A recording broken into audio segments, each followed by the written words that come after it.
Welcome to the Mahogany Bronze Hour, and I'm your host, Mahogany Bronze. Listen, guys, tonight on the broadcast, it is going to be so awesome. Tonight and tomorrow night, it's a two-part series of the true story behind the Torn series. Now, the interesting thing about this broadcast is that my daughter, Justice, is going to interview me today. So everything you wanted to know about the Torn series, but were afraid to ask, you will hear it today. So coming up next on the Mahogany Bronze Hour, it's the true story behind the Torn series. We'll be right back.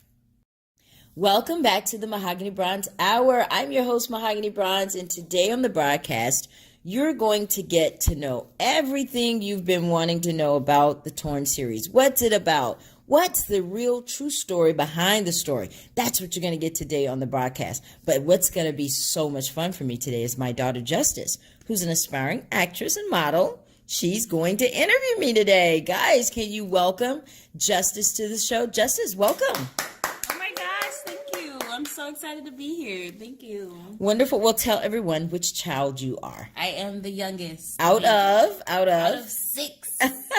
I know. Don't pump your brakes. I know y'all are saying, what? Yes. She's my youngest, and today she's going to interview me. I always told you guys this was coming. Well, it's here, because I want you guys to know everything there is to know about the Torn series and hear the true story behind it. All right? All right. So, from what I've read, I see that the story starts in Middleton, Alabama. Yes. We're going to get to all that. Yes, it does, Justice. Actually, in the story, I name it Middleton, but of course, it was Monroeville, Alabama. That's where I'm from. But of course, I changed the names and everything in the story. But yes, it starts in Middleton, and it starts at the club. Okay, that's my setting. That's one way to start it off. Yeah, absolutely. Well, we were teenagers. I know you guys don't know this, but your mom, yes, I did club. I know I was very strict with you guys, but when we were growing up, I had some friends, and every single night, this is no lie, every single night we would go to the club after school. And it's like, well, where did you guys get your money, to be able to travel back and forth? We would all hold on to our school lunch money, and we would put gas in the car.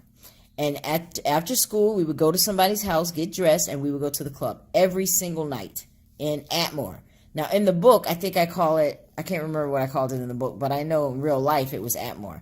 So that scene started out, how the book starts out, guys, is that for those of you in Monroeville that are familiar with the Flamingo Terrace, we would go to the club. And on this particular night, we went to the club, and it was a lot of fun. There was a lot of people there. I mean, it was packed.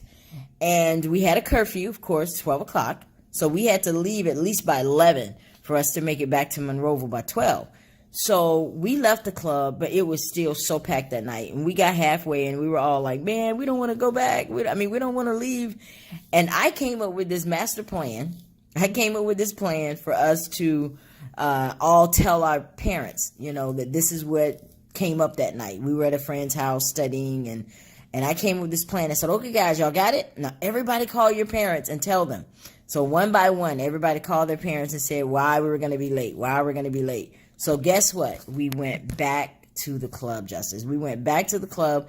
And when we went back that night, that changed my life forever, because that is the night I got pregnant.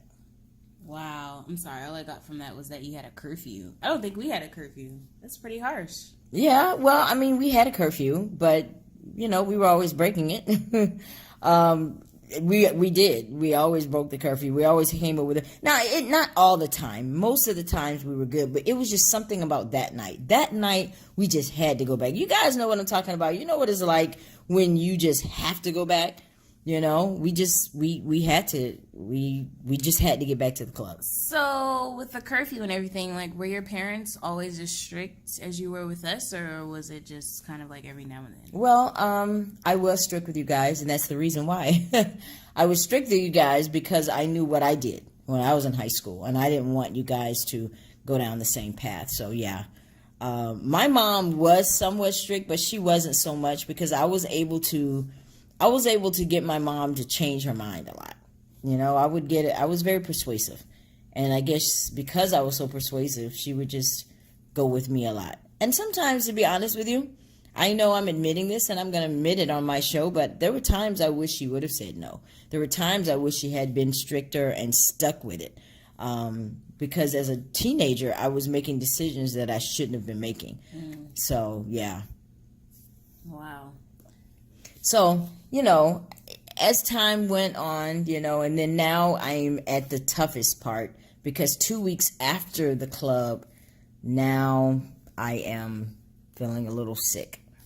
And I discover that, I was actually pregnant. So now here I am, I'm pregnant.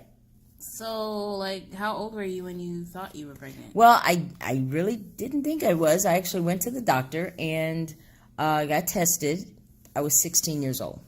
16? 16 years old, yes. Oh, my God. I was 16. That's insane.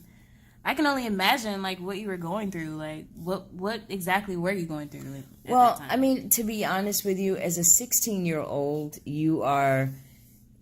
all you want to think about is just having fun, partying with your friends, sleepovers, talking about boys, talking about makeup, trying makeup. But me, what was going through my mind as a 16-year-old when I found out that I was pregnant, I was devastated. The first thing I said was, my mother's going to kill me. My second thought was, I have to hide this.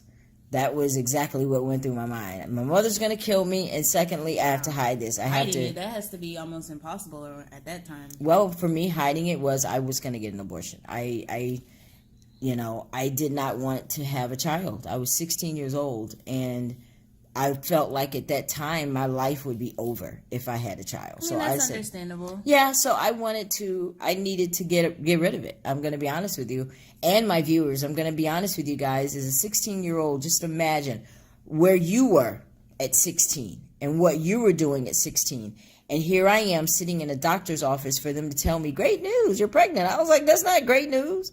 I was not happy about that, right?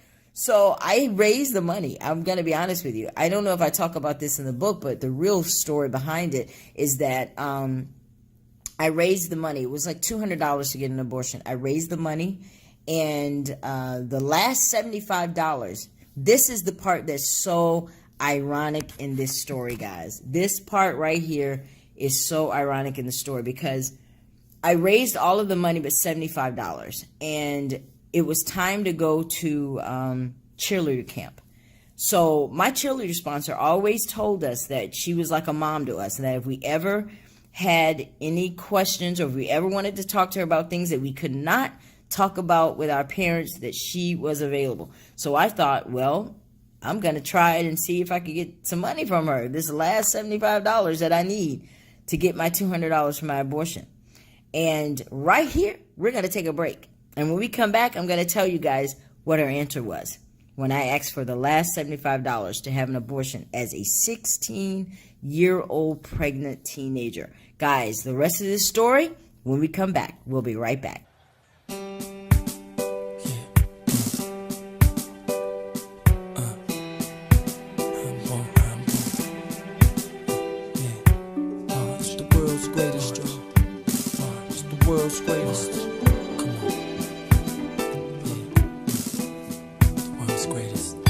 I am a mountain, I am a tall tree, oh, I am a swift wind, sweeping the country.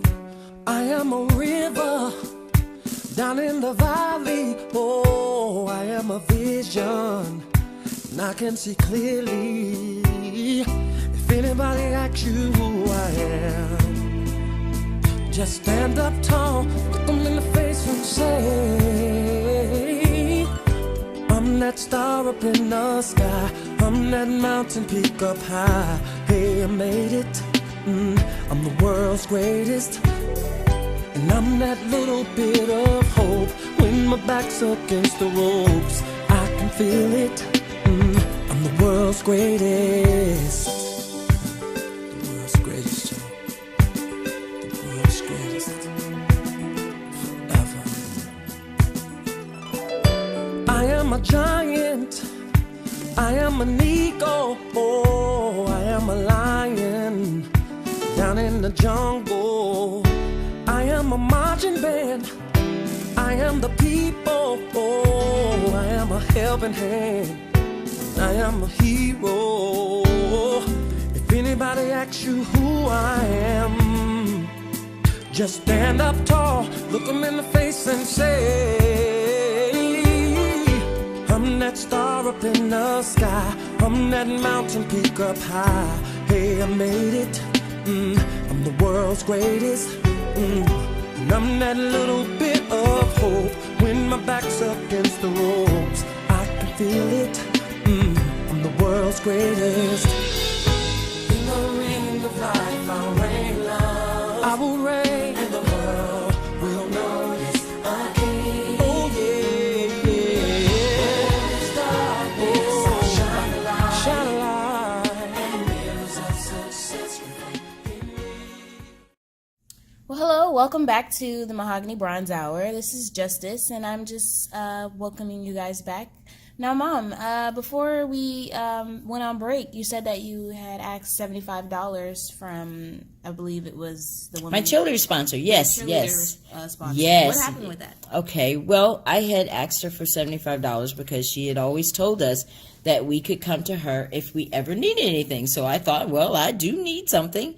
So I went to her and she said to me, well, Ella, I will give you the $75, but after cheerleader camp, because we were getting ready to go to cheerleader camp, and she said that if I got the abortion before we went to camp, I could potentially hemorrhage, and she didn't want to risk that. So she said, after camp, I'll give you the $75. So I was like, wow, that's amazing. Exactly. I was happy because I'm like, oh, I got my $200. It's going to be great. So now we're at camp, and camp is over. And But little did she know you were using that for the abortion, not for... Well, I mean, she knew that I was using it for the abortion. I told her.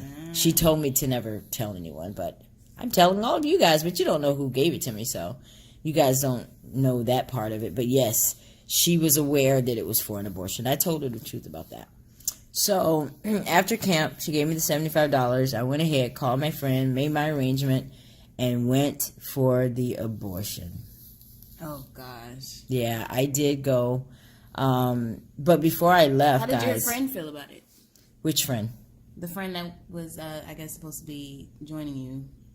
Well, they didn't. My friends were very supportive. They secretly didn't want me to get the abortion, but they were going to support me because I needed somebody at this time.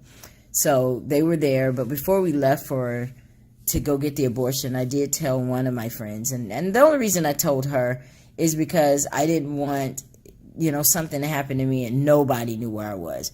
So she was the only person that knew that we were traveling to get this abortion. And she tried to stop me. As a matter of fact, right before I left, she gave me some shocking news of her own. She told me that she actually had an abortion as well. And she said, Ella, you're going to regret this. Wow. Yeah. That's crazy. You Yeah. never know who really goes through things like that. Exactly. I never knew that she had an abortion. She never told us. And we hung out every day, but she never told us. But she told me at that moment. But I was so headstrong and so set on my plan, it didn't faze me one bit. I was just like, oh, really? Well, I'm sorry that happened to you, but I'm out. Wow, So you weren't letting anything stop I wasn't you letting from that. anything stop me. I was very determined because I was 16 years old and I did not want to be a mother. So we made it there. But what ended up happening when we made it to the abortion clinic is the part that changes everything, because when we get there and the doctor started examining me, he discovered that I was too far. Yeah, I was too far. So at the end of the day, I did not get the abortion because I was too far and it was too risky. And guess what he said? He said I was 1 week too far. So basically Look at God. Yes, basically the cheerleader camp saved my baby's life, because had I not gone to camp, I would have been able to get the abortion. So Everything happens for a reason. everything happens for a reason. So it didn't happen. We didn't get the I didn't get the abortion that day. Wow. So knowing that you couldn't get the abortion, like, how did that make you feel? How did I know that's a hindrance in, everything that you wanted to do from the beginning. So what changed after that? Well, I was very upset about that. And to be honest with you, I had every intention of coming up with the rest of the money and going back, to be honest with you. I was, like I said, I was very determined to have an abortion, but at some point I realized it wasn't going to happen, because when I made it back to Monroeville, my mother was aware that I went to try to get an abortion, because my friend, you remember the friend that I told before we left? Well, they managed to squeeze the truth out of her. And she told my mother where I was, and my mom, when I finally made it back into town, she wanted to come and pick me up from my friend's house. And when she came to get me, she's like, so do you want to go and talk to the pastor? And I was a teenager, and I was like, why? I'm not going to go and talk to him. I didn't want to talk to the pastor. She wanted me to go and get hands laid on and pray and all that kind of stuff. So at this point, I'm realizing, guess what? The abortion didn't happen. You're not going to be able to go back, because when I got back to Monroeville, my mom put like a 24-hour watch on me so that I wouldn't go back. She said, Ella, my mom looked at me and she said, if you have this baby, you'll never have to worry about anything again. So at this point, I was just giving it up. I said, you know what? It is what it is. Yeah. At that point, you couldn't really do anything. There was nothing else I could do. Now you have your mother, you have your friends, you have all this support now. So it's kind of like, I had to accept it. You're getting ready to be a teenage mom. And that was scary, because I didn't have any other friends that were pregnant. But for you, at least, that's something that you had that a lot of other people, a lot of young pregnant women didn't have, was support. That's true. I did. I had a lot of support. My mother supported me, my sisters. I had some friends that supported me. I'm not going to say they were all there by my side, because at this point, think about it. I'm 16 and I used to hang out with all these friends. And so now they're all hanging out with each other, and nobody really has time for me anymore. So speaking of friends, what happened? Like, did you lose friends? Like, did you still have the same pals that were there with you? Did people change and switch up on you? Oh, absolutely. People switched up. Absolutely. I mean, I'm going to just call a spade a spade. Absolutely. They didn't. There were a select few people who stuck by my side throughout the entire pregnancy. But for the most part, all those people that I hung out with and clubbed with, they were not there for me. They went their own separate ways. Yeah, because you were no longer, cool. Ella Campbell. Or Ella Johnson, I'm sorry. You were no longer Ella Johnson. You were the woman that, got pregnant. Yes. People I was a teenager that got pregnant. Nobody wanted to hang out with me. I guess they thought it was contagious. So I guess they thought it was contagious or whatever, but I became, a nobody. Because you were so popular at the time. And, I was, and I lost everything. I was no longer able to be a cheerleader. I wasn't able to be a sweetheart. I wasn't able to be in any of the clubs that I was in. I lost everything. The only club I was in was FHA and Future Homemakers of America. And so this is what happens. This is what can happen to you when you make bad decisions. And I made a pretty bad one. But in the outcome, you birthed a very successful. Yes, I did. Yes, I did. Good CJ, yes, good things. And I'm so glad that I could talk about this, because she knows this story. I've told you guys this story, so she's very well aware of, the choice that I made. But I'm happy to be able to say that now I'm actually friends with the young man again who got me pregnant when I was 16 years old, and we're friends. And he has a great relationship with CJ. So I'm very happy about that. So it worked out in the end. But, now in the story, we are moving on to, I'm pregnant and I've had the baby, I graduated, and now it's time for college. So I'm pretty excited about that. But this is a time for a good break. This is time for a break. And we're going to come back and we're going to talk a little bit more, guys, about the Torn series, the true story behind the story, right here on the Mahogany Bronze Hour, DJ Pun's Underground Radio. We'll be right back.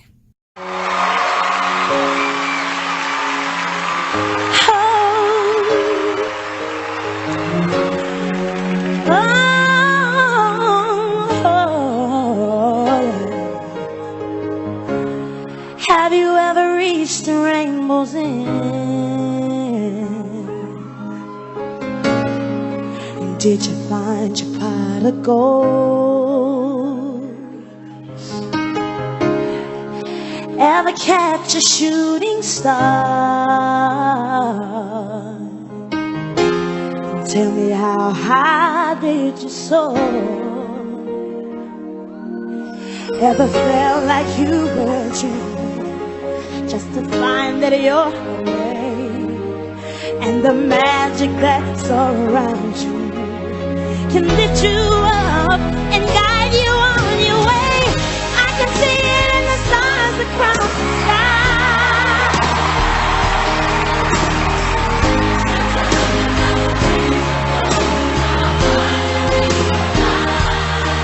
You see, I've waited all my life for this moment to arrive, and finally, yeah. I believe in the impossible. If I reach deep within my heart, yeah.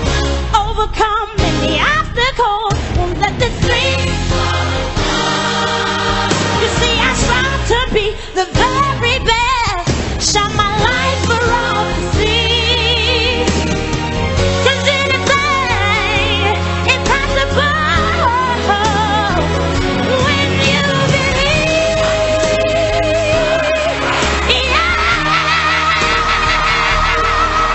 Yeah. Now I finally realize. You see, I've waited all my life for this moment to arrive.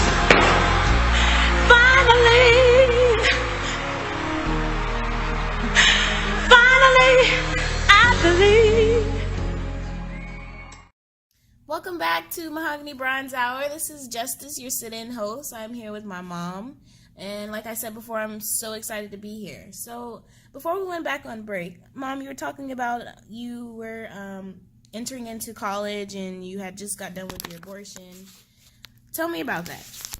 Well, now that the abortion didn't happen and I am in college, I'm meeting new friends, and I'm in a totally different city. I've left Monroeville and I'm in Mobile now. And I start meeting new people, but I was dating a guy back home.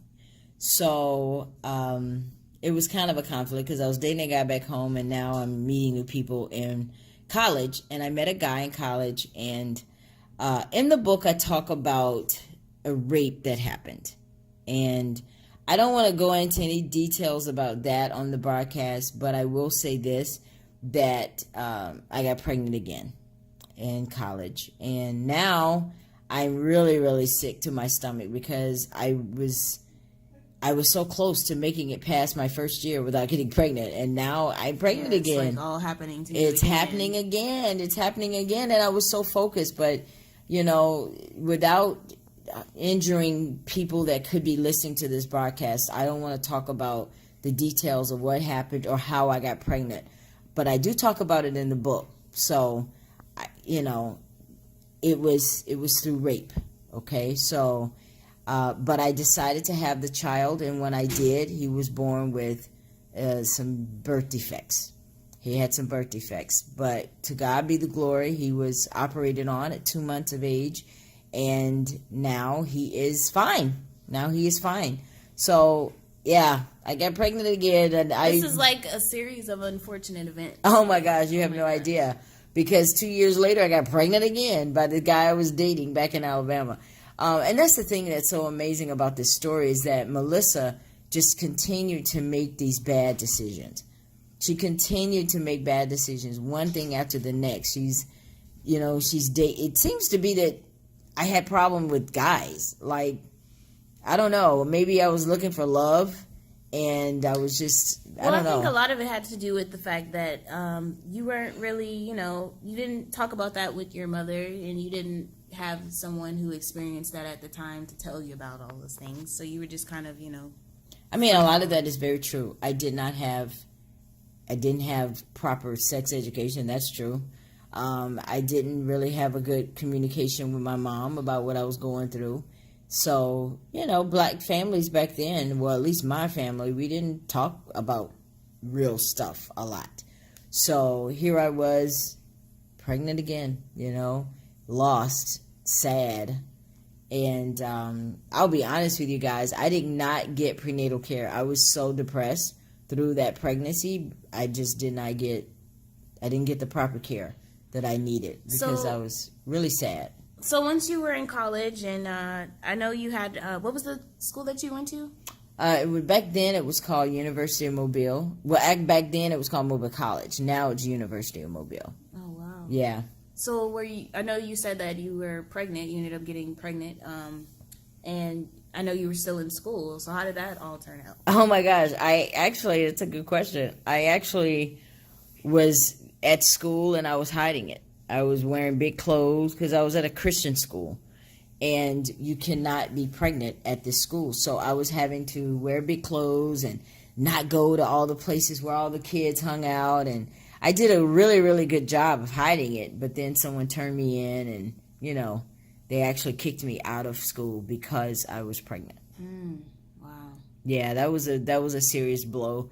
That set me way back because I had to repeat that entire year, but I did it. And it was a pretty sad time because I was really down on myself because I was like, what is wrong with me that I cannot make better decisions? I was thinking that I was retarded or something.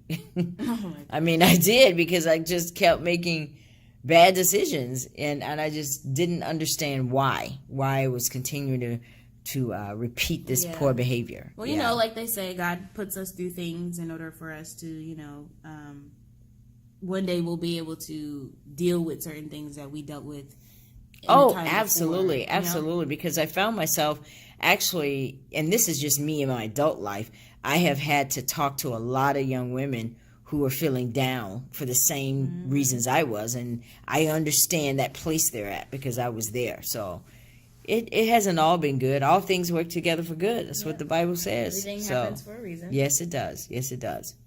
All right, so now we're in the book where I guess you finally realized that you didn't want to live in Alabama and you kind of just wanted to try something new and move to Florida. What made you realize that?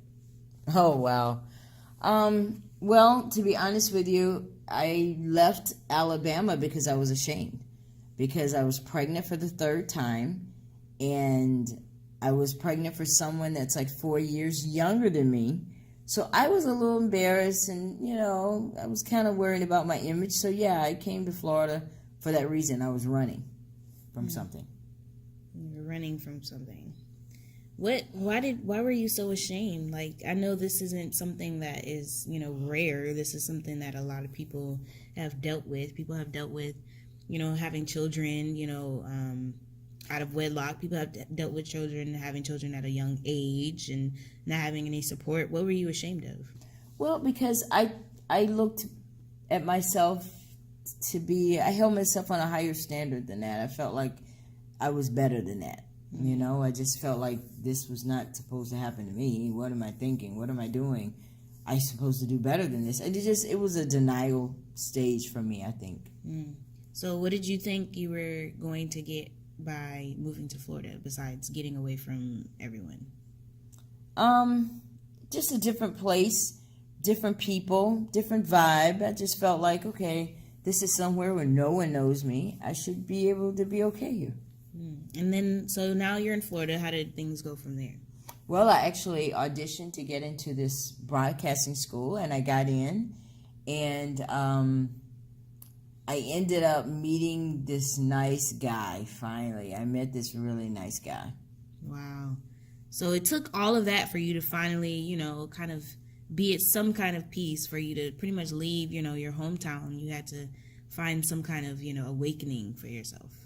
Yeah, it was definitely an awakening because Florida was so different than Monroeville. This is a totally different environment, different kind of people, even the clubs. Now, mind you, we're here in Florida, but we were going out. We were clubbing. I wasn't ready to let that life go yet.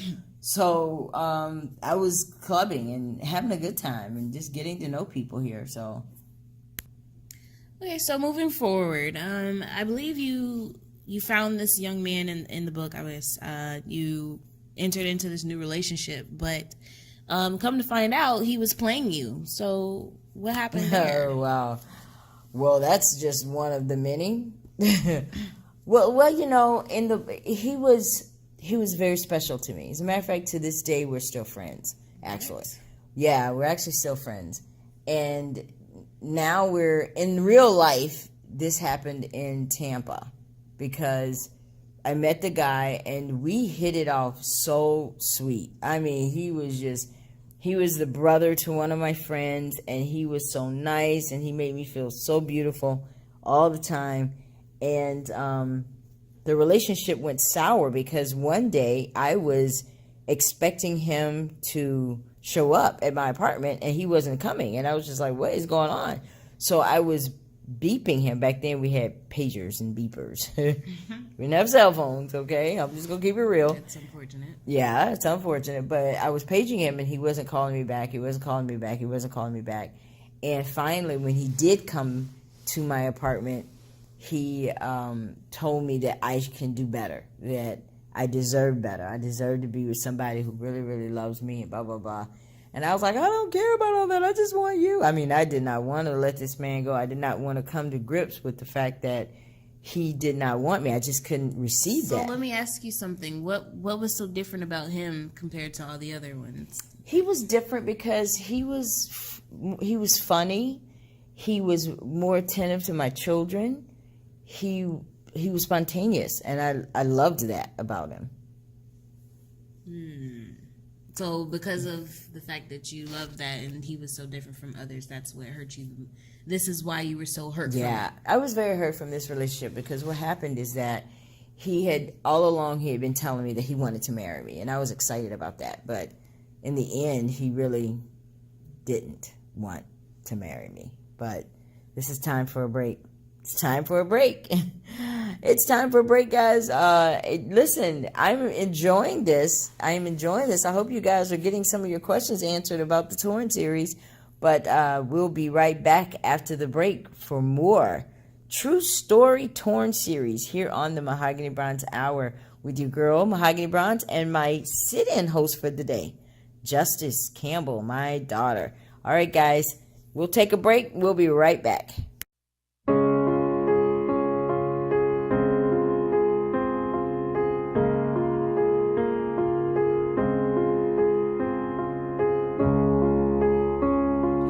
Here we are together, and everything between us is good. I'm riding this cloud, baby, ready to fly, but before I take another step, would you catch me if I fall for you? 'Cause I'm falling, I'm falling, I'm falling. I'm so used to standing, so used to being on my own. But this thing is new, babe. It feels like I'm losing control. I'll take another step. If you catch me when I fall for you, 'cause I'm falling, I'm falling, I'm falling. Will you promise to be there? Okay, welcome back to the Mahogany Bronze Hour. This series is awesome, guys. You get to learn some things about the Torn series that you just didn't know. We're keeping it real right here. We're being raw. I'm being very open with you guys about this book because the Torn series is my collection of books. There's 3 books in the story so far, and there's one more to go, the final Torn. Well, throughout these books, I am telling portions of my life, the true story. But for dramatic reasons, I changed some of the things in the book, that are different than what happened in real life. Not much. That's why I make the books based on true events. But here on the broadcast today, I'm talking about the true side of the story.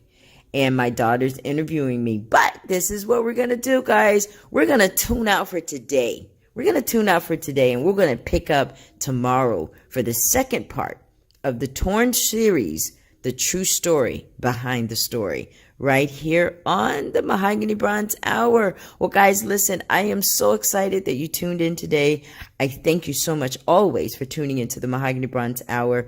I appreciate you. Those of you that support me, just do me a favor and tell people about the broadcast.